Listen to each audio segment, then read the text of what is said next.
Seja muito bem-vindo, seja muito bem-vinda a mais um episódio do Cerizcast, nosso podcast oficial aqui do Ceriz. E hoje a gente vai trocar uma ideia aqui sobre aplicação de penalidades na área trabalhista.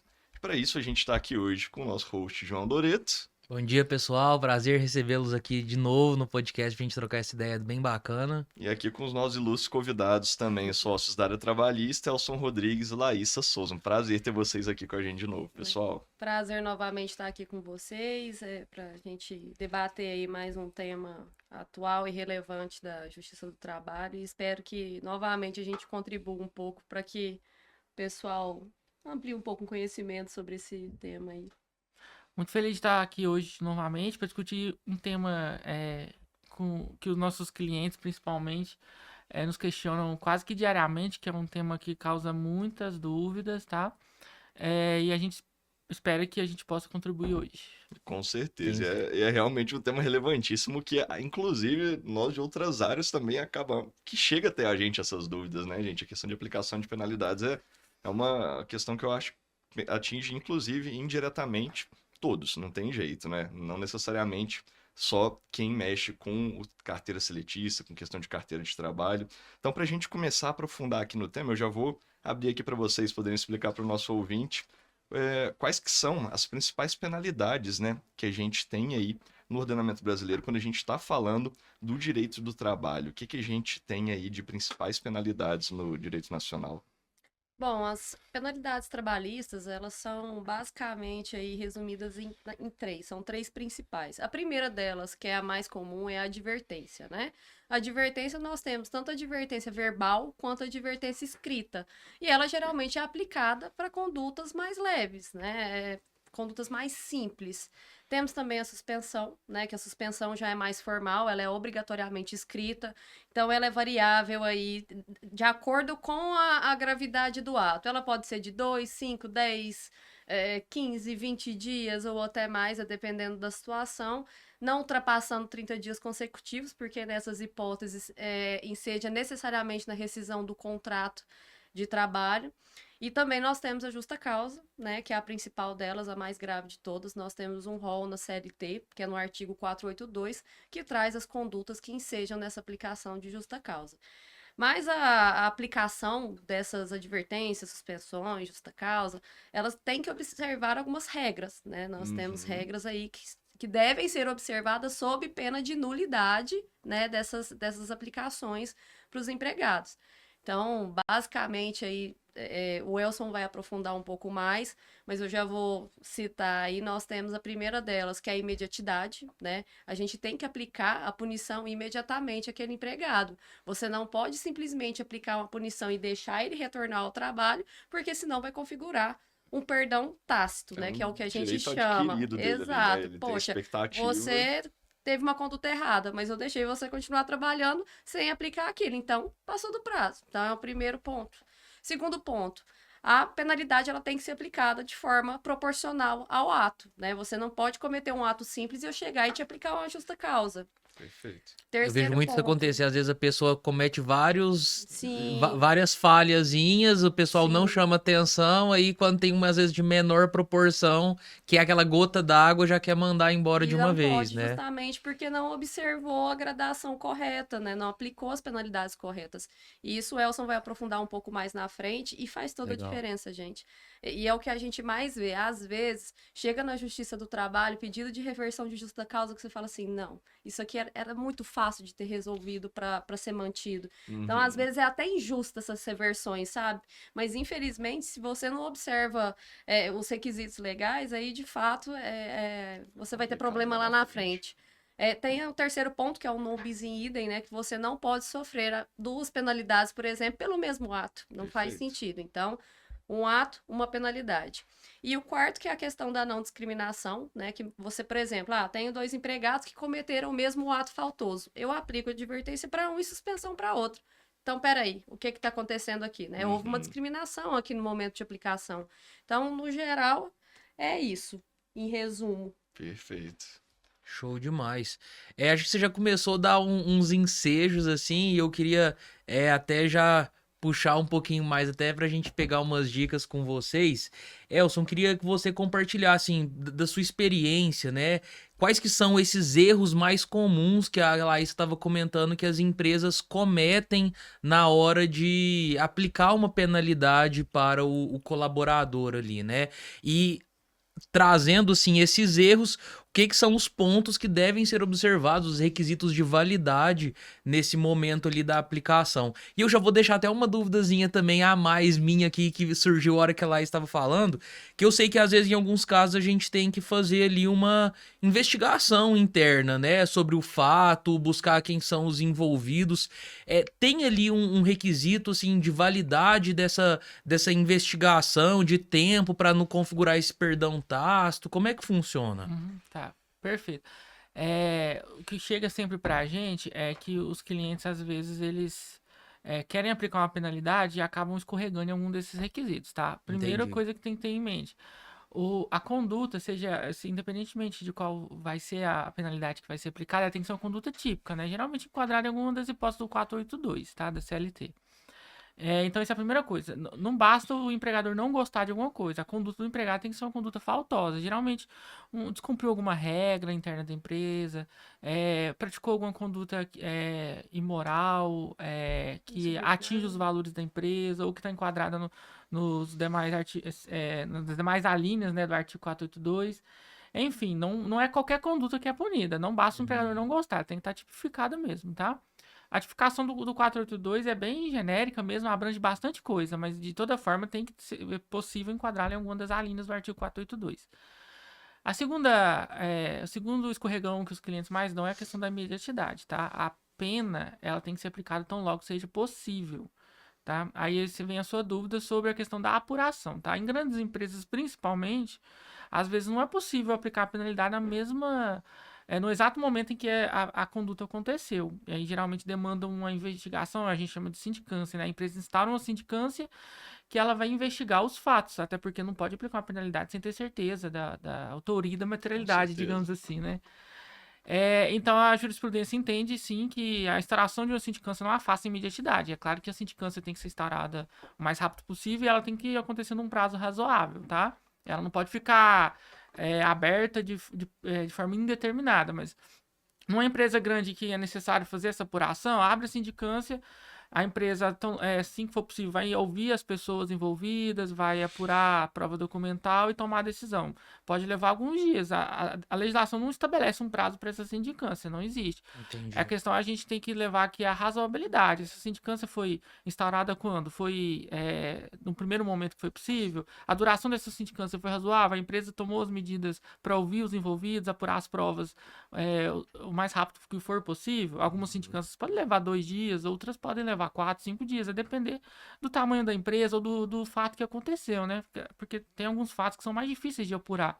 Por exemplo, assédio sexual, por exemplo, é muito difícil de investigar, porque é uma conduta que geralmente acontece numa sala isolada, só o autor e a vítima, não tem prova documental e ninguém se sente confortável de conversar sobre esse assunto, ninguém quer, entre aspas, né, delatar o coleguinha ou fica com medo. Enfim, então esse tipo de conduta, por exemplo, demora um pouquinho mais para apurar, mas algumas são mais rápidas e não se justifica uma sindicância muito longa. Então tem que ter tem que ter isso em mente. A sindicância tem que ser um prazo razoável, mas não precisa ser no mesmo dia se for instaurada um processo de apuração dos fatos, tá? Mas apurou os fatos, tem certeza da conduta e de quem praticou a conduta, aplica a penalidade de forma imediata, tá? Segundo ponto que os clientes às vezes escorregam é a questão do non bis in idem, tá? Às vezes acontece uma conduta, aí o empregador já chega, às vezes no calor da emoção ali porque ficou descontente com a situação e aplica uma advertência verbal, por exemplo. Chega e puxa a orelha do empregado, ó, você não pode fazer isso aqui não pode, isso aqui vai contra as regras da empresa, o senhor tá advertido. Ou às vezes até uma suspensão ou uma advertência escrita. E depois muda de ideia e quer aplicar uma penalidade mais grave. Acontece de se arrepender. Eu apliquei só uma advertência, só uma suspensão de um dia. Eu quero uma penalidade mais grave, eu quero uma suspensão de 30 ou uma demissão por justa causa. Mas aí já não pode. Mesmo que a conduta realmente seja muito grave, se você já aplicou uma penalidade, você não pode aplicar outra depois. Você já perdeu o seu direito de punir, tá? tem que ter em mente que o poder diretivo, né, do empregador, ele não é infinito, não é absoluto. Ele tem o poder de gestão sobre os empregados, inclusive o poder de punir seus empregados, mas ele tem que fazer isso seguindo critérios, tá? É, Então, basicamente, se o empregador chegou ali, chamou atenção, e geralmente isso acontece no meio de todo mundo, né? Então tem realmente, às vezes, bastante testemunha. Chamou atenção, o cara volta para a sala dele, pensa um pouco melhor, ou no outro dia fala assim: ah, não, eu vou demitir essa pessoa. Isso dá ensejo para uma reversão de justa causa, então, ter esse bis in idem na aplicação da penalidade. Exato, não reverte só justa causa, tá? Pode reverter até uma suspensão. A gente já teve caso lá no escritório Sim. que o empregado foi suspenso. Aí chegou, eu não lembro se foi 15 dias, foi um prazo. 15 dias. Foi mais ou menos assim, Chegou na audiência, ele pediu o pagamento desses 15 dias, porque ele não recebeu o que estava suspenso. Aí na audiência de instrução, o preposto confessou que tinha divertido ele. Olha só. Verbalmente. Verbalmente. Olha Aí só. o juiz já olha pra você assim lá na hora e fala: doutor, aí. No caso, era eu. Aí a pessoa fica branca e já quase desmaia naquele momento. E É essa suspensão, assim, corta o salário e todas as outras verbas decorrentes também? Ou não? Como é que funciona? Não, É porque acho que é um pouco de requisito de validade também da aplicação dessas a penalidades. suspensão né? ela é sem remuneração, né? Acaba que se não fosse, né, seria uma férias remunerada. É Então, verdade. a intenção aqui é punir o empregado, então ele fica sem remuneração. Aí a suspensão é no máximo de 30 dias, né? Até porque se passar, aí já entra na questão até de prejudicar a alimentação do trabalhador, uma punição excessiva.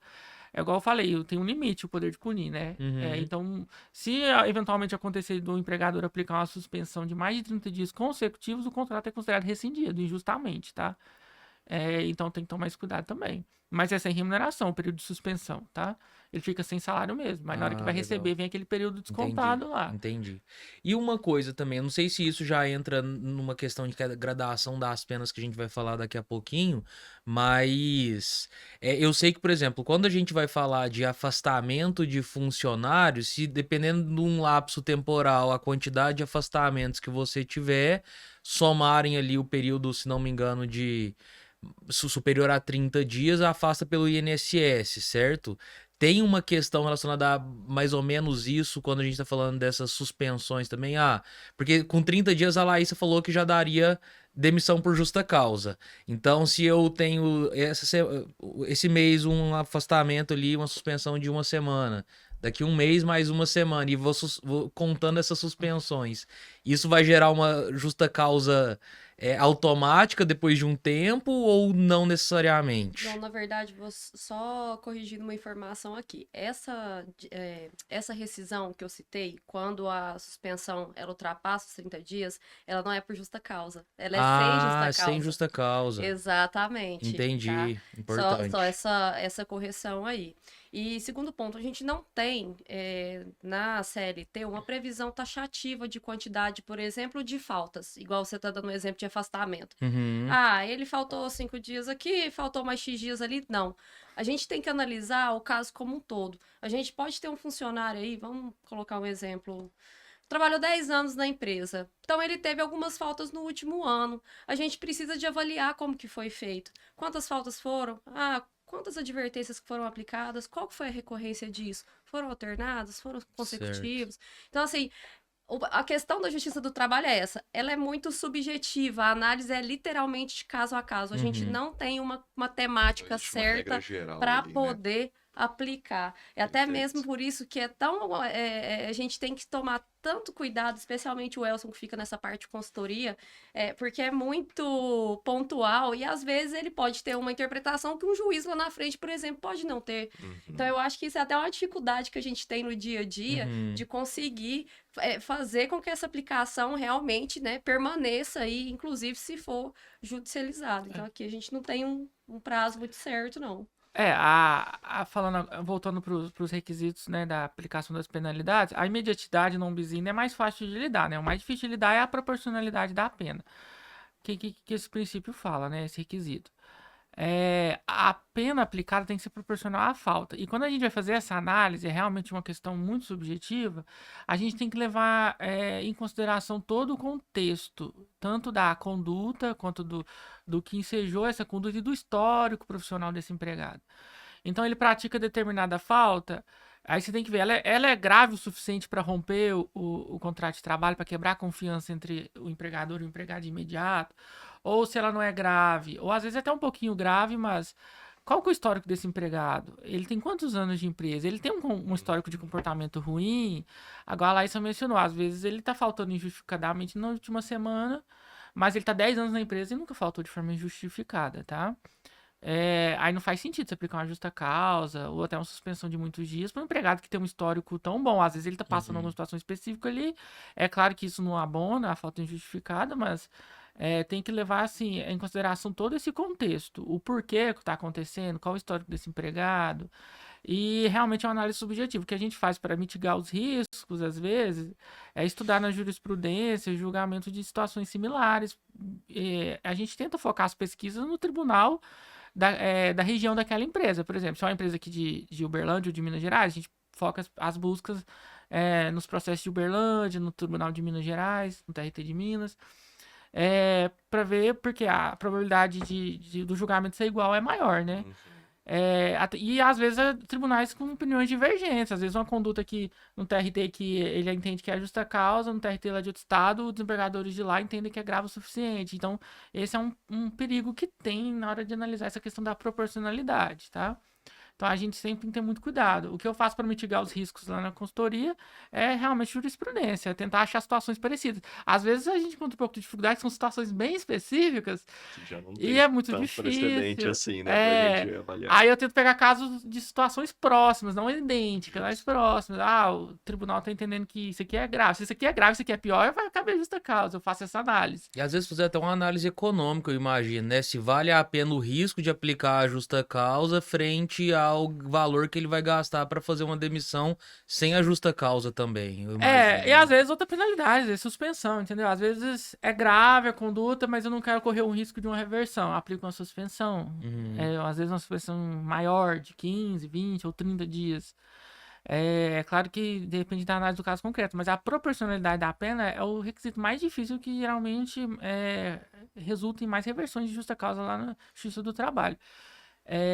Mas não deixa de afastar os outros também, né? A gente tem que observar todos esses, e que geralmente são os que eles mais escorregam: imediatidade, não bis in idem e proporcionalidade. Mas a proporcionalidade é uma questão subjetiva, a gente até entende às vezes o erro, né? Mas imediatidade não bis in idem é mais fácil de não errar, então a gente consegue evitar. Ficar mais na mente, assim, né? Mas a proporcionalidade é muito perigosa porque depende muito do perfil do juiz. Tem juiz que é paternalista e acha que o empregado precisa de uma proteção muito grande, que a justa causa realmente é uma medida excepcionalíssima. E tem juiz que acha que não, isso aqui realmente ofendeu a honra da empresa, isso aqui realmente quebrou a confiança entre empresa e empregado. Mas de forma geral, esses são os principais erros que as empresas cometem na hora de aplicar penalidades. Eu vou dar só um exemplo sobre essa questão de faltas. Eu lembrei de um processo aqui que a gente acompanhou.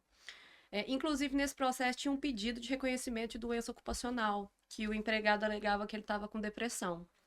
E ele teve um histórico reiterado de faltas sucessivas, várias advertências, várias penalidades que foram aplicadas para ele.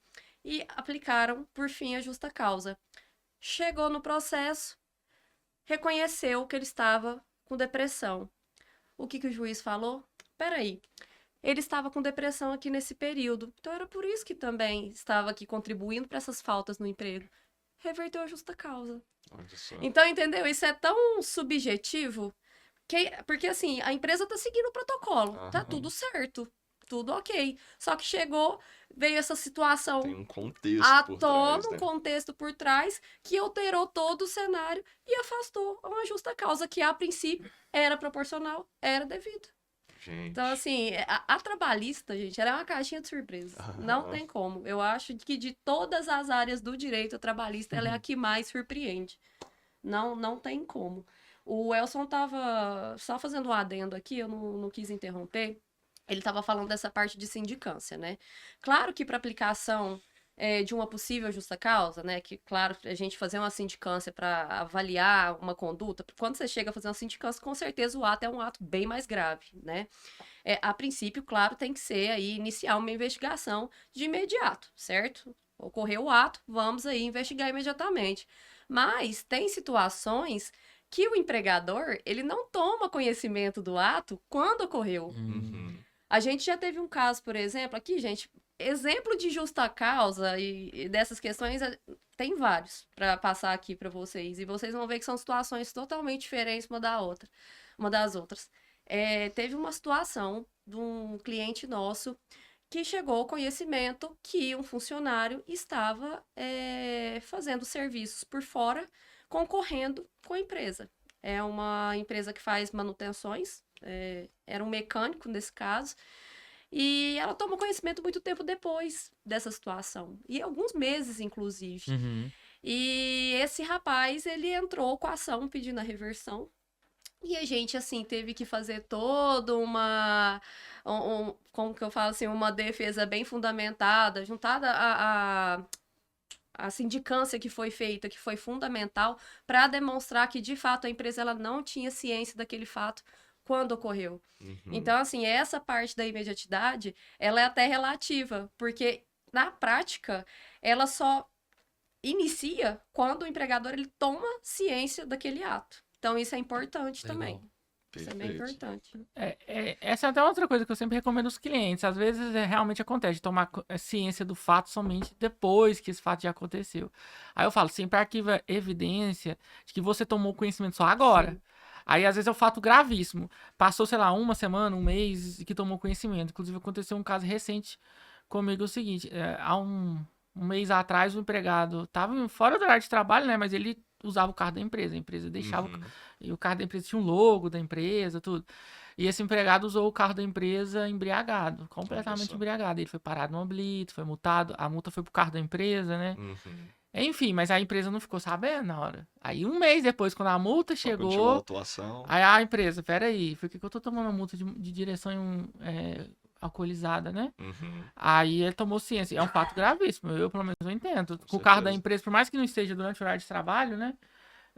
Quando a empresa foi me consultar sobre a gravidade do ato, eu pesquisei situações parecidas, igual eu falei, nesse caso eu achei um julgado muito parecido, o empregado estava fora do horário de trabalho, mas com o carro da empresa e foi pego dirigindo embriagado com o carro da empresa. Uhum. Aí o juiz, nesse caso, manteve a justa causa. Aí eu falei, ó, eu entendo que é grave, porque imagina se ele provoca um acidente usando o carro da empresa. Sim, Aí eu já tô exatamente. pensando, Reflexo até pra imagem da empresa É, também, né? prejudica a imagem da empresa, pode até gerar consequências, né, de indenização para a vítima, porque tá com o carro da empresa. Exatamente. Eu já tinha visto discussão semelhante quando é com o uniforme da empresa, né? Que acontece muitas vezes o cara sai com o uniforme e vai pra um bar e vai pra um outro lugar e às vezes as coisas acabam acontecendo e ele tá ali com o uniforme da empresa também. E acaba que ele tá levando a imagem da Tá empresa levando pra nome. onde ele vai quando ele tá com o uniforme ali, né? Exatamente, a penalidade ela não acontece só durante o horário de trabalho, tá? Ela pode acontecer em horário de folga, dependendo da conduta, é claro. Uhum. Se prejudicar a empresa ou violar alguma regra da empresa e for razoável essa regra, né?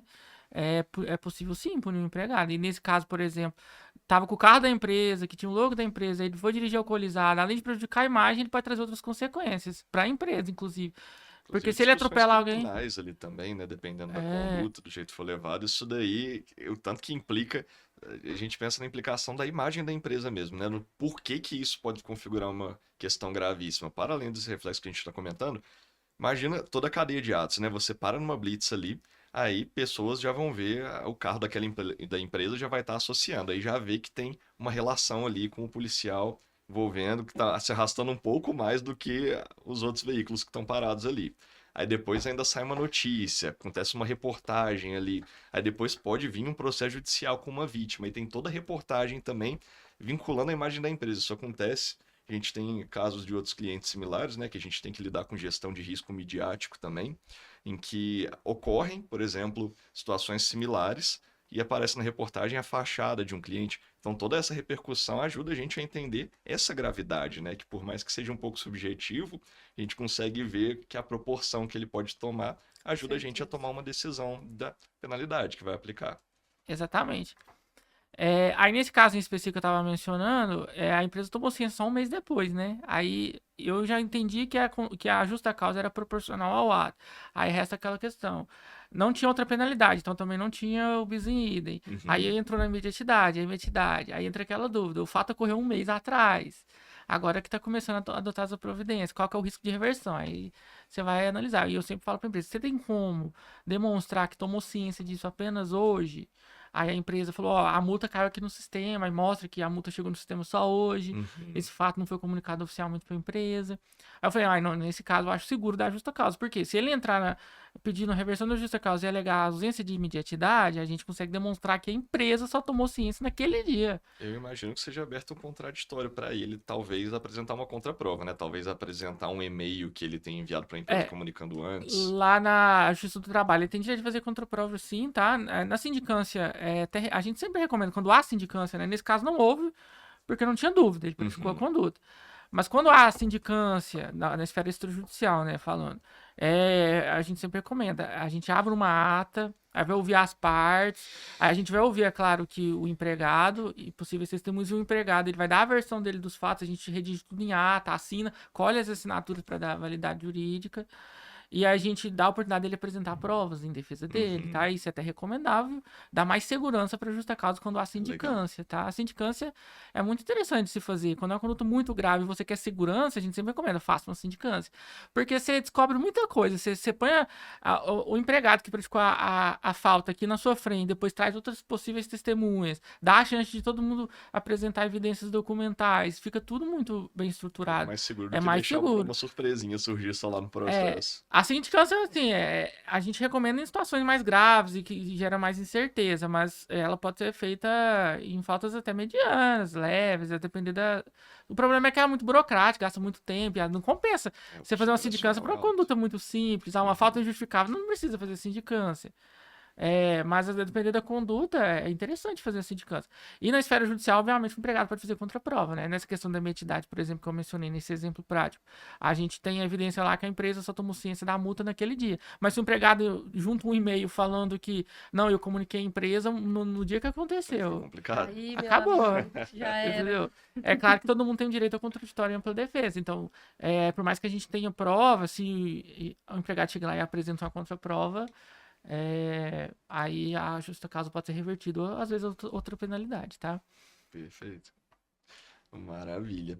Agora eu queria entrar com vocês num tema que, inclusive, o João já comentou um pouquinho antes que a gente ia abordar aqui, que é a questão da gradação das penas, né? A gente já falou um pouco da penalidade, os principais erros que a gente vê os empresários em geral cometendo nessa seara, mas agora eu queria entender com vocês como é que funciona a gradação, né? Primeiro, o que que é a gradação da pena, como que ela deve ser aplicada ali, quais situações também que essa gradação da pena ela pode ser flexibilizada e se vocês têm algum caso interessante assim para comentar com a gente, algum caso prático sobre isso.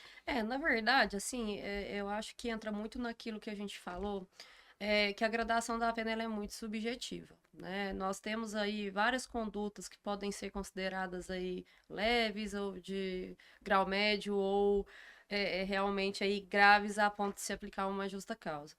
Aqui na Justiça do Trabalho, nós não temos uma vedação, por exemplo, a depender da conduta, fulano cometeu um ato grave aqui. Vamos supor que desrespeitou um supervisor, teve alguma situação um pouco mais grave, mais acalorada. A depender da situação, como ocorreu, a empresa pode optar, ao invés de aplicar uma advertência, aplicar uma suspensão, a depender da circunstância que aconteceu. Porque não é um ato tão grave, mas a depender da forma como ocorreu, também não é uma conduta passível apenas de advertência. Então, não necessariamente, na Justiça do Trabalho, você tem que seguir essa gradação a depender da gravidade da conduta.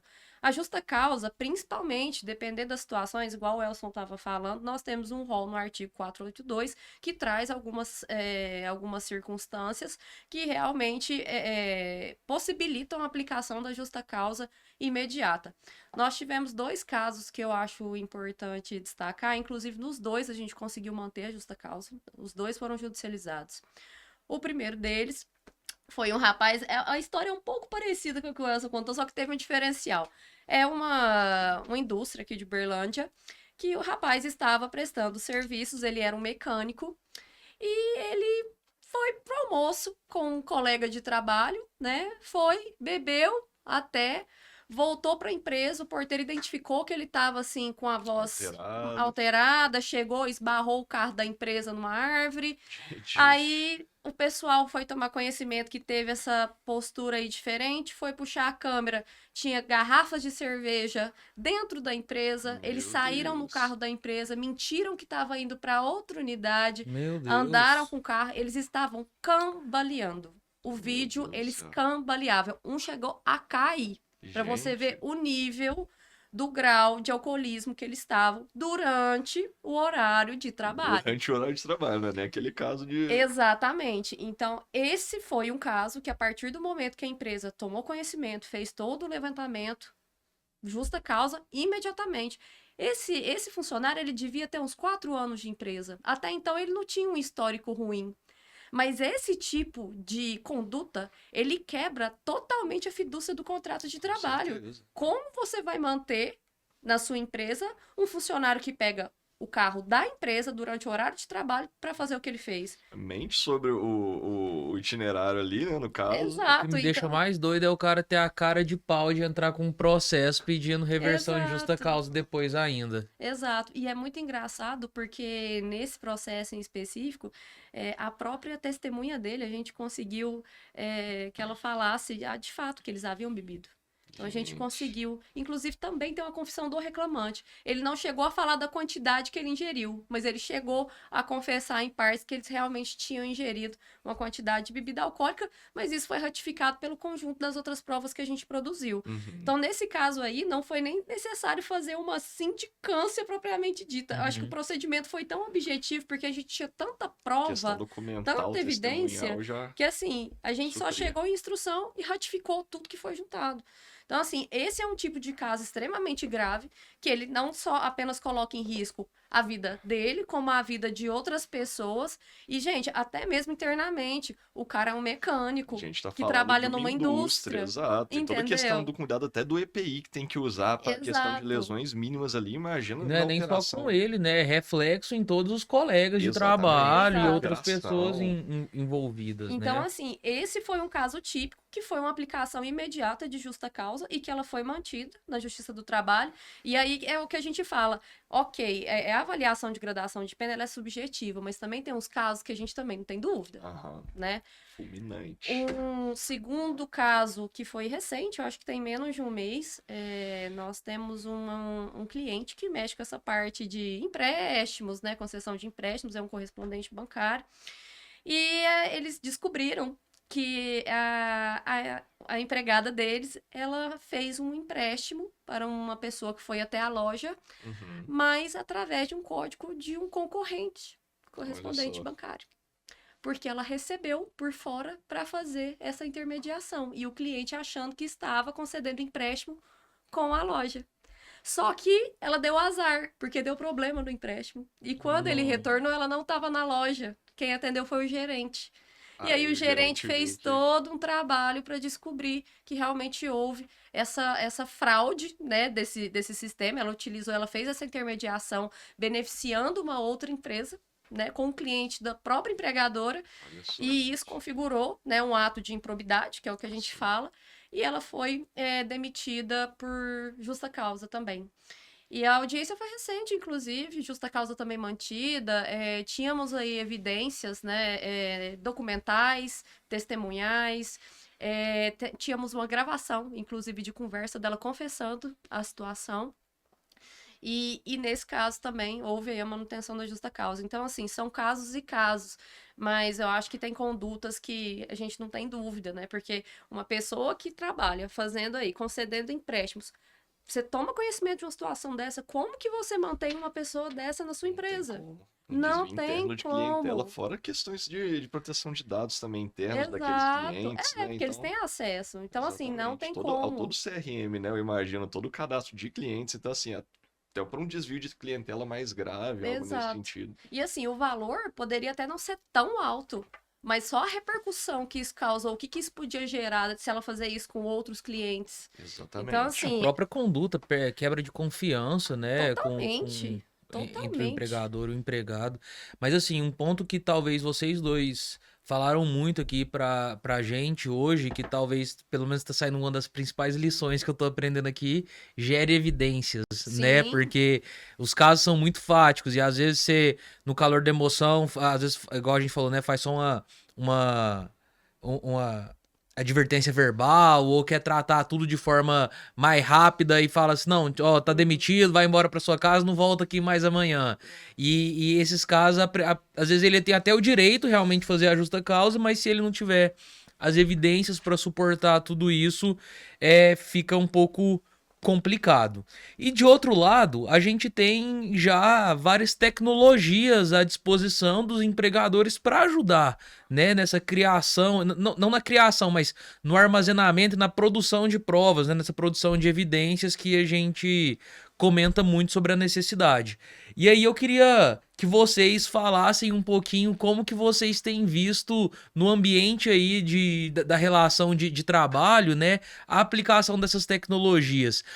E outra coisa também, e até um pouquinho além, eu vejo muito se falar de problemas com relação a redes sociais pessoais dos colaboradores, né? O que eles postam que estão fazendo durante o horário de trabalho ou após o horário de trabalho e que remete à empresa. Tem muitos empregados também que às vezes gostam ali de falar sobre o local que ele trabalha, né? Então lá na descrição do perfil coloca lá o cargo e a empresa e acaba vinculando a empresa de determinada forma ao perfil pessoal dele. Eu queria que vocês falassem um pouquinho dessa relação de redes sociais, tecnologia, na aplicação dessas possíveis aí penalidades ou demissões, justa causa e tudo mais. Essa questão do meio digital impactou bastante nas relações de trabalho, né? Hoje a gente a gente atende às vezes diversas consultas de condutas que os empregados adotam nas redes sociais, tá? Algumas mais graves, outras não tão graves, mas enfim, isso impacta completamente a relação de trabalho. A gente pode usar como exemplo principal que o que acontece com bastante frequência, os empregados às vezes eles têm as redes sociais com perfil aberto e a empresa fica de olho, né? O olhar assim do vigia ali.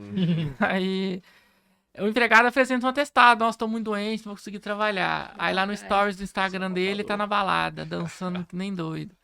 Tô gripado e tá na praia. Tô gripado e tô na praia. Eu tô de cama e tá postando foto no aeroporto, sabe? Esses dias viralizou nas redes sociais que eu vi muita gente comentando de uma mulher, né, que pegou o atestado, deu o atestado, postou os melhores amigos ali do Instagram, né, naquela área reservada dos stories para algumas pessoas selecionadas, tiraram um print e mandaram pro chefe e ela foi demitida por justa causa ali, né, pelo menos naquele Exatamente. caso. Então, é claro que, por exemplo, nesse exemplo que a gente trouxe da apresentação de atestado médico, é incompatível com a postura dessa na rede social, né? Se você tá de atestado médico, você não posta que tá numa balada naquele dia porque você tava com dengue. Há Exatamente. 3 horas atrás você tava morrendo de dengue, agora você tá no Lollapalooza dançando, então não faz sentido, é incompatível. Então Cura milagrosa. fica nítido que é falso. Às vezes o atestado é até legítimo, mas ele simulou a doença para o médico acreditar que ele estava doente, ou às vezes o atestado é falso mesmo. Porque há essas duas possibilidades. O empregado ele falsifica o atestado, também é justa causa, isso aí não jurisprudência basicamente pacífica. E há situações em que o atestado é verdadeiro, mas ele se faz parecer doente para o médico dar o atestado. Às vezes, então, tem que tomar esse cuidado. Geralmente é o que acontece também. Aí ele apresenta o atestado de 2, 3 dias, ou até 1. E no mesmo dia tá lá, né, nas redes sociais postando, fazendo alguma coisa incompatível com a incapacidade dele. Nossa, isso a gente vê muito. Gente, só um caos aqui, né? É legal contar os casos. Eu tinha um amigo no início perto ali dos 18, 19 anos. E olha as coisas que a gente vê, né? Ele passava álcool em gel no olho pra ir no pronto-socorro falar que estava com conjuntivite pra pegar Meu Deus do atestado. Aí ele céu. conseguia testar assim, tipo, de uma semana. Mas o cara Gente. pegava tanta conjuntivite que você não... Eu acho que não sei nem como é que ele justificava tanta conjuntivite que ele pegava. Mas olha o nível, assim, É as que- coisas. Não, e o problema é quando pega realmente uma coisa, uma conduta dessa, né, gente? Porque depois os reflexos que a gente tem disso. Mas eu imagino que a penalidade ela seja um pouco diferente ali, né? Quando tem o caso Ou não? Quando falsifica o atestado de quando ele Não. finge uma doença pra ter um atestado Eu verídico dou justa causa ali. nos dois. É. né? Dois também. Os dois. É muita deslealdade. Sim, entendeu? verdade. Quebra completamente a confiança. Como você vai confiar numa pessoa que fingiu estar doente Não tem como. pra não trabalhar, entendeu? Quebra a confiança ali. É muito grave isso, essa questão. Não é uma faltinha qualquer. Uhum. É claro que a falsificação do atestado é ainda pior, mas os dois em si é justificado. Porque a falsificação do Na atestado. verdade é a mesma, né, na verdade. Mas quando você simula, quando você falsifica o atestado, tem até uma consequência criminal. Você tá falsificando um Aham, documento exatamente. e Você tal. tá falsificando, às vezes, uma assinatura de um médico. É, Pode ter uma falsidade ideológica, exatamente. dependendo da Mas conduta. enfim, na esfera trabalhista, as duas são graves o suficiente para gerar justa causa, tá? E não só com relação ao atestado médico, a postura do empregado nas redes sociais impacta completamente a relação dele com o empregador. Às vezes, igual você mencionou, ele posta vídeo ou alguma coisa falando muito mal da empresa ali, e todo mundo sabe qual empresa que é, ele menciona às vezes a empresa, difama ali a reputação da empresa na internet, por exemplo. Acontece também com bastante frequência. Outra coisa que acontece muito às vezes eles postam nos stories durante o horário de trabalho fazendo alguma coisa que não é o trabalho, tipo, jogando videogame, fazendo dancinha do TikTok. Esses tempos tava todo mundo postando, vendo Olimpíadas, né? No meio do trabalho, Sim. trabalhando com a bastante. telinha de Olimpíadas assim do lado. Se o empregador toma conhecimento, é possível de punição, sim. Aí vai depender da gravidade do ato, né? Por exemplo, tá assistindo a Olimpíadas, é claro que não é uma justa causa direta, depender do histórico, né? Uhum. A gente não sabe o histórico desse empregado. Mas, por exemplo, a questão do atestado médico já é grave o suficiente. E tudo vai depender da análise do contexto como um todo. Mas esse acompanhamento, por exemplo, que a empresa faz de uma rede social, de entrar, tirar um print, assim, não vai ser considerado tipo uma perseguição ou algo nesse sentido, assim, não. contra A o rede social, empregado? geralmente, desses empregados que a gente tá mencionando, é Aberto, aberta, né? público Grande ali, né? maioria. E se é fechada, o empregado aceitou. A empresa não hackeou, a empresa não forçou. Claro que a empresa não pode obrigar os empregados a aceitarem eles no Instagram, por exemplo. Mas se eu tenho a rede social aberta, ou se eu aceitei o convite de que meu chefe me siga, aí eu, por vontade própria, tô concordando que ele vai ter acesso aos meus posts, entendeu? E isso pode ser prova sim, até porque na justiça do trabalho tem um princípio da primazia da realidade, né? Então, se aquilo aconteceu na prática e não foi obtido por meios ilícitos, né? E não foi por meios ilícitos. Agora, outra situação é se a gente tá hackeando a rede. Tá tendo acesso às conversas. De ligação. Tá tendo acesso às conversas privadas do WhatsApp, do Instagram, é outra história. Mas agora. Essa é uma pergunta que eu tinha também, que eu vejo algumas coisas assim, que é o seguinte, às vezes a pessoa usa equipamentos da empresa, né? Então ela usa o computador ou celular corporativo. Às vezes a empresa até tem regras, mas a maioria das pessoas misturam o uso pessoal do uso corporativo de equipamentos da empresa. Se nesses casos, aí ele vai e devolve. Só que ele devolve o computador e deixa lá o WhatsApp dele aberto, deixa um e-mail dele que seja pessoal logado e a empresa tem acesso a documentos importantes, às vezes de uma concorrência ou de alguma falta grave que ele teve, mas a empresa não hackeou, estava no computador da empresa e ele devolveu o computador da empresa daquele jeito. Essas provas, elas são listas, eu posso utilizar eventualmente uma conversa ou um e-mail que eu encontrar nessas redes sociais? Via de regra, não, tá? Por mais que o computador seja da empresa, se o empregador identificou que é o WhatsApp pessoal do empregado ou se é o e-mail pessoal, fecha imediatamente, sai, desloga, né? Até porque como você vai justificar pro juiz que você tava revirando o WhatsApp pessoal para procurar aquela prova, entendeu? Você tá criando a prova contra você mesmo depois por indenização por danos morais. Geralmente você tem que avisar o empregador, esse computador é monitorado, esse computador é particular, não pode usar o WhatsApp web, não pode colocar seu e-mail pessoal. Se for um e-mail corporativo, o WhatsApp corporativo da empresa, aí não pertence ao empregado, né? Ele não pode usar para fins pessoais. Mas o empregado logou o WhatsApp web, mesmo ele sabendo que é monitorado, não dá o direito da empresa ir lá bisbilhotar. Então, pegou o computador da empresa, tá com o WhatsApp do empregado, não fica vasculhando. Claro que você vai ver a tela inicial ali, mas não fica olhando. Porque você não vai ter como justificar depois, como que você teve acesso. O WhatsApp web tá aberto, mas pra você ter acesso àquela conversa, você teve que entrar nela, você teve que procurar.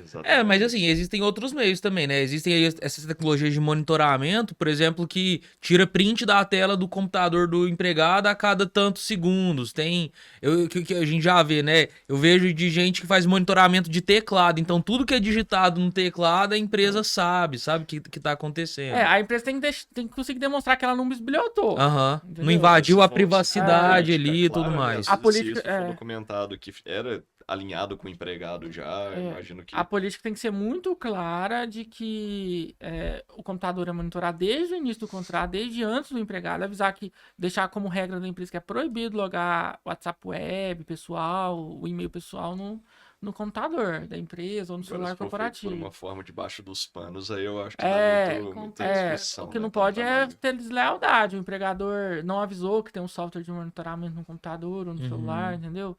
Mas desde o início do contrato, eu acho que até na LGPD, né, tem essa exigência, tudo tá bem avisado, que a sua privacidade tem A risco gente tem um aqui. princípio básico da própria transparência, né? Eu tenho que deixar sempre transparecido para outra parte ali de que eu estou fazendo, que eu estou efetivamente colhendo os dados, até porque ali eu posso estar trabalhando questão de dados sensível, compartilhamento de documento de informação médica até, né? Minha, então, efetivamente. Isso tem eu que ter essa imagino que vale transparência. também pra gravação, né? Interna de empresa, né? Onde que a pessoa pode colocar a câmera, onde que não, né? O monitoramento por câmera hoje é permitido, tá? Via de regra. É claro que não pode atingir a privacidade, tem que ser justificável. Por exemplo, câmera no banheiro, não justifica, ou às vezes no refeitório. Agora, por exemplo, hoje é muito comum câmera em caminhão. Essas câmeras, inclusive, tem uma tecnologia muito boa que identifica cansaço, sinais de cansaço, tipo o número de vezes que pisca, o olho meio aberto, bocejo, e ele avisa a empresa, ó, o motorista tá cansado, até pra segurança dele. Pô, Aí interessante a isso. câmera. A câmera virada assim pro rosto do motorista. Agora não pode pôr a câmera lá atrás da cabine onde o motorista troca de roupa, onde ele descansa, aí não justifica. Mas aí empresas corporativas também tem câmera para monitorar. Se for com áudio, sempre deixar claro que vai ouvir o que eles estão conversando. E igual eu falei, tem que ser justificado. Às vezes no refeitório não precisa ser um monitoramento com que você vai escutar os empregados conversando no intervalo. Não justifica, mas do meio de trabalho é direito do empregador fiscalizar e até proteger seu patrimônio, né? Às vezes, infelizmente, Interessante. tem empresa aí que sofre com furto dos equipamentos de trabalho. É o empregado que está usando o tempo de trabalho para outras atividades, prejudicando a empresa, né? Mas, assim, a palavra-chave é razoabilidade, né? Então, se for razoável ali, não for um excesso, eu não vejo problema. Perfeito. Beleza. E é justamente isso daqui que eu quero trazer para a gente já encaminhar para um fechamento desse nosso bate-papo aqui, que tá tão rico, gente.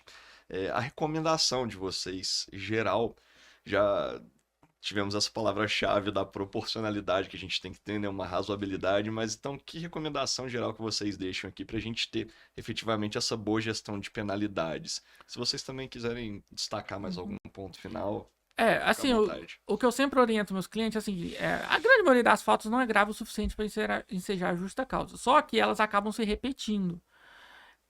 Vai fazendo a gradação da pena, né? Você começa com uma falta simples, muitas das vezes advertência, o empregado não deixa de praticar aquela falta, ele volta a cometer a mesma falta muitas das vezes ou uma falta similar. Aí você começa a aplicar uma advertência, aí você começa a deixar a pena mais forte para desestimular ele. A pena tem um caráter pedagógico às vezes, é para ensinar o empregado, mostrar, ó, você não pode continuar fazendo isso. Aí você aplicou uma advertência, a suspensão, até chegar na justa causa. Quando a situação se torna insustentável, mesmo a falta não sendo grave, se ele já tem esse histórico que ele vem sofrendo penalidades por aquele ato, ele pode sofrer justa causa. Só que o que acontece, o que eu vejo com os clientes é o seguinte, a falta às vezes não é grave, o cliente, deixa pra lá, só vou adverti-lo verbalmente, não deixa evidências. Aí ele começa a repetir aquilo, aí aquilo vai enchendo o saco da empresa, né? Ó, eu já te adverti aqui 5 vezes, e agora, o que eu faço? Aí o empregador chega, eu quero agora aplicar uma penalidade mais dura. Aí ele fala, ele se comporta assim já há muito tempo. Aí você vai procurar, cadê as evidências? O histórico dele. Só que aí o histórico dele não tem evidência, porque foi tudo verbal, foi tudo na conversa. Ou às vezes até perdoa. Faltou injustificadamente um dia, vou deixar passar. Mas ele começa a faltar todo dia. Aí a gente pode aplicar, por exemplo, uma suspensão mais alta ou justa causa. Mas aí não tem evidência de que ele estava sendo punido. Entendeu? Certo. Pra mostrar pro juiz, ó, faltar injustificadamente um dia não é uma coisa muito grave, tá? Mas ele fez isso muitas vezes. E agora eu tô aplicando uma justa causa, suspensão de 30 dias, por exemplo. Porque eu estava aplicando penalidades pra ele. Mas eu não deixei evidências. Às vezes eu tenho evidência de que ele faltou injustificadamente, mas eu não tenho a evidência que eu reprimi ele, que eu apliquei uma advertência. O Isso, importante seria essa documentação. Exatamente. E se eu não reprimi ele, significa que eu perdoei. Entendi. Tá? É outra questão que tem que ser levada em consideração, é a questão de não existir um perdão. Uhum. E se eu perdoei ele, eu não posso pular direto pra justa causa depois. Com certeza. Se a falta não for grave o Então, suficiente, realmente, essa né? documentação certinha não tem erro, né? Então, o que eu sempre falo assim, às vezes a falta não é grave, mas aplica uma advertência escrita que seja, pra mostrar que você deixar no histórico dele, pelo menos, porque se lá no futuro ele voltar a repetir, você tem um histórico já preparando para uma justa causa no futuro, caso a situação se tornar insustentável. Agora, se você perdoa, se você só conversa com ele ali oralmente sem evidência nenhuma de que ele foi reprimido, pode ficar mais difícil depois aplicar uma justa causa. É o que eu sempre oriento. Às vezes, aplica uma advertência escrita, pelo menos. Eu sei que às vezes ele não fez na maldade, o empregado, e você não quer puni-lo, mas uma advertência escrita é uma proteção para o empregador. A penalidade tem que ser aplicada sempre que for possível. Eu sempre recomendo. Não perdoa. Não perdoa, porque chega uma situação insustentável e depois você não vai ter subsídio para punir esse empregado da forma correta. Não, e assim, Perfeito. ficou na dúvida, aciona o jurídico. É importante esse trabalho em conjunto do RH com o jurídico, porque a gente sabe que por mais que o pessoal de RH ele tenha um conhecimento um pouco mais aprofundado sobre essa questão das relações e até mesmo da aplicação das penalidades, às vezes realmente precisa de um suporte mais aprofundado jurídico para casar com aquilo, para que a pessoa tome a decisão correta, faça da forma correta, igual o Elson está falando. Então, acho que esse trabalho em conjunto ele faz toda a diferença também, principalmente para essas empresas de grande porte que a gente faz acompanhamento de perto aí, faz toda Uma a decisão diferença. mais instruída, Ah, né? com É certeza, importante, que com com certeza. certeza já resguarda muita questão que pode vir lá no futuro. Com certeza. Show, pessoal. Olha, o bate-papo tá incrível, né? Acho que tiveram muitas dicas valiosas aqui hoje sobre esse dia a dia, como fazer essa gestão, né, para aplicação dessas penalidades, que talvez o que a gente falou, né? Nesse equilíbrio aí de tantas coisas a se preocupar, as empresas acabam perdendo ali essa gestão e acabam não conseguindo aplicar da forma correta a penalidade que deveria ser aplicada, e isso acaba causando prejuízos ali operacionais para a empresa no futuro. Além disso, destacar de novo, né?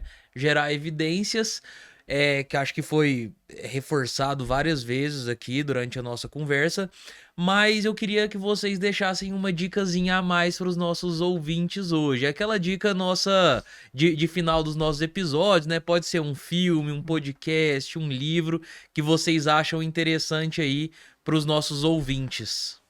Eu vou até trazer aqui um filme, uma série que não, parece que não tem nada a ver com o assunto, mas tem, tá? Que é outra coisa que acontece bastante, que é o filme O Diabo Veste Prada, né? E a série The Office, que é uma série sobre relação de trabalho. Então é claro que uma série com tantas temporadas vai abordar diversos assuntos da relação de trabalho. Mas enfim, principalmente no Diabo Veste Prada. Por que esse filme é interessante sobre esse tema? É uma relação com uma chefe super difícil, né? Ela é uma gestora muito difícil. E às vezes quando a empregada dela erra, ela quer punir ela pune de formas alternativas, fora desse escopo que a Laísa mencionou. Advertência, suspensão e justa causa. Por quê? O que acontece muito? Que já presenciei, tá? O empregado, ele comete um erro, aí o empregador quer puni-lo, aí ele quer punir como? Assediando moralmente. Quer punir humilhando. Isso não é punição lícita, tá? As penalidades suspensão, advertência e justa causa. O que acontece o empregado quer reprimir o empregado, ele quer expor ele perante os coleguinhas para humilhá-lo. Isso é uma situação que aconteceu até pouco tempo comigo, de uma trabalhadora que tinha um nível hierárquico superior. Aí essa subordinada dela errava bastante, erro no sentido operacional mesmo, esquecia alguma coisa, redigia um texto errado, enfim. Ao invés de, sei lá, aplicar uma advertência porque não estava observando o procedimento correto, o que ela fazia? Ela destacava o erro dessa colega em particular e mandava no grupo de WhatsApp para todo mundo de forma irônica. Isso é uma forma de punição, mas é uma punição não prevista, não, é uma punição ilícita. Aí ela fazia isso de forma repetida, para humilhar mesmo. Sei não, nem não se dá intuito pra de chamar humilhar. de punição, humilhação dessa. Era né? pra punir o erro. De fato, a empregada errava e ela fazia isso pra punir. Então ficava expondo. Pegava o erro dela, eu colocava no grupo de WhatsApp de forma irônica, como se ela não soubesse que estava errada. Ah, a minha reunião estava marcada, por que aqui você colocou que estava em outro horário? Sendo que ela já sabia que estava errado. Uhum. No grupo, com todo mundo, para todo mundo ver. E ela fez, não foi uma vez, foram várias vezes. Fica complicado. Com o intuito de humilhar É essa triste, colega. mas muito comum, infelizmente, né?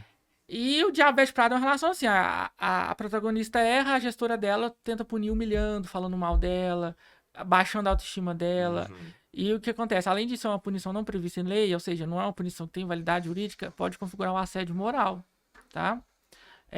Então a penalidade ela tem que ser uma dessas três: advertência, suspensão, justa causa. Tem que tomar cuidado para não utilizar de um erro do empregado para praticar outro erro, punir ele de forma inadequada.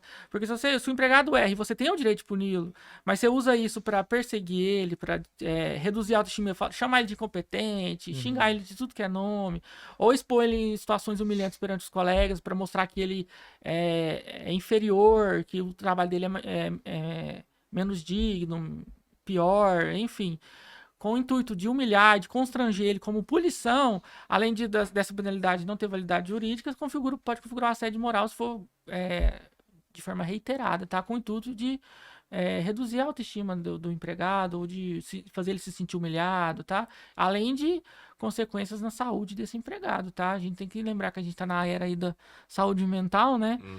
E a gente vive em um ambiente em que a gente tá constantemente sendo humilhado, exposto, isso impacta a nossa saúde mental, gera doenças ou que pode ser de nexo ocupacional, tá? Porque se eu desenvolvo uma depressão, uma crise de ansiedade, crise do pânico, porque no meu ambiente de trabalho todo dia o meu chefe tá me humilhando, tá me expondo, por mais que eu tenha errado, tá? Aí a empresa tá punindo de forma inadequada, tá praticando um assédio moral e ainda pode gerar uma doença ocupacional com outros reflexos. Ó, você vê a gravidade dessa conduta. E o filme retrata justamente isso, tá? Uma chefe muito difícil, pelo menos no início do filme, né? E ela trata a empregada dessa forma, uma empregada inexperiente, com Ou pouco seja, conhecimento. assista o filme e aprenda tudo o que não fazer dentro da sua empresa. Como não punir um empregado ineficiente ou que erra, entendeu? E o The Office faz a mesma coisa, mas de forma mais cômica, né? Às vezes é claro que é uma série de comédia, né? Mas não faça o que o Michael faz. Pelo amor de Deus, principalmente, eu não fiquei na primeira temporada ainda, mas gente, o que acontece ali naquela primeira temporada. Eu assisti aquela Meu Deus do série céu. de novo há pouco tempo e tipo, é um tutorial do que não fazer no ambiente de trabalho. Com certeza. E às vezes eles vão punir alguém dessa forma inadequada, né? Expondo ele a situações. A gente ri e tal, mas na prática, se acontecer, é uma situação vexatória, humilhante, e ninguém quer que aconteça. Então é esse cuidado, tá? O fato do empregado cometer um erro não te dá o direito, como empregador, de errar também. Então tem muito cuidado como vai punir esse empregado para não expor ele em situação humilhante e constrangedora ou usar de palavras de baixo calão para reprimir a conduta errada dele. Tem que tomar esse cuidado. Perfeito. Essas dicas aí ainda tem um bônus adicional que é no Diabo Veste Prada a gente contar ali com Meryl Streep e Anne Hathaway, né? Artistas incríveis. E também no The Office tem o Steve Carell, se eu não me engano, algo nesse sentido, que também é um comediante, assim, fenomenal. É uma série muito engraçada. Eu toda vez que eu vejo, eu me acabo de rir. É muito bom, gente. Maravilha, Ó, eu pessoal. queria deixar uma dicasinha rápida também, um segundinho, que é um podcast bem interessante que chama o The Future of Work. Porque a gente está vendo, né, essas mudanças de tecnologia estão impactando muito nas relações de trabalho, como que o empregador se relaciona com o empregado também. E eu acho que é legal que essa série esse podcast, né, uma série de podcasts, ele aborda diferentes formas de novas relações de emprego, como que vai ser o futuro dos trabalhos, né, principalmente agora com inteligência artificial, novas tecnologias que vem surgindo. Então é bom assim ouvir para pensar no futuro e pensar como que isso vai impactar na realidade da sua empresa e tudo mais. Acho que tem uns episódios bem valiosos ali com dicas boas. Maravilha, pessoal. Então, com isso, a gente encerra aqui esse nosso grande episódio. Agradeço demais a presença de vocês, a presença do nosso ouvinte, do nosso espectador.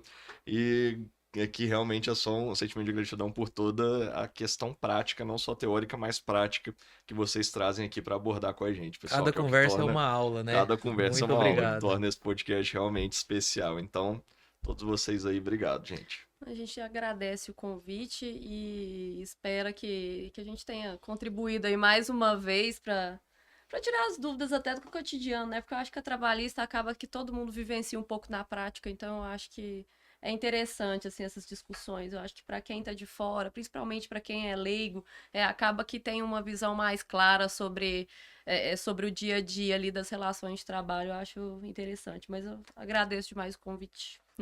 Eu agradeço também pelo convite, como sempre, a conversa muito boa, muito tranquila e sempre muito esclarecedora. Espero que a gente possa ter contribuído. É claro que outras dúvidas podem surgir, né? Esse é um tema que a gente poderia ficar horas aqui conversando. Mas, de forma geral, esses são os principais problemas que a gente enfrenta na aplicação das penalidades.